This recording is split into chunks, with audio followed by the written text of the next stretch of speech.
বিধায়ক আমিনুল হক লস্করের তৎপরতায় উত্তর কৃষ্ণপুরে জাতীয় সড়কের গর্ত ভরাটের কাজ শুরু হলো। শনিবার দুপুরে বিধায়কের উপস্থিতিতে কাজ শুরু হয়।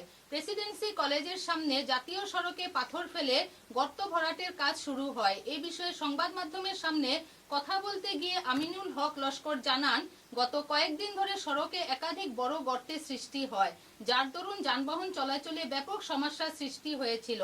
শনিবার একটি যাত্রীবাহী অটো দুর্ঘটনার শিকার হয় এখানে। খবর পেয়ে রাতেই তিনি এনএইচআইসি ডিসিএল এর আধিকারিকের সাথে কথা বলেন। সেই হিসাবে শনিবার দুপুর থেকে শুরু হয়েছে কাজ। আগামীতে সমষ্টি সোনাবাড়িঘাট, সোনাই ও সোনাই স্বাধীন বাজার সহ অন্যান্য পূর্ত সড়কের কাজ শুরু করা হবে বলে জানিয়েছেন আমিনুল হক লস্কর।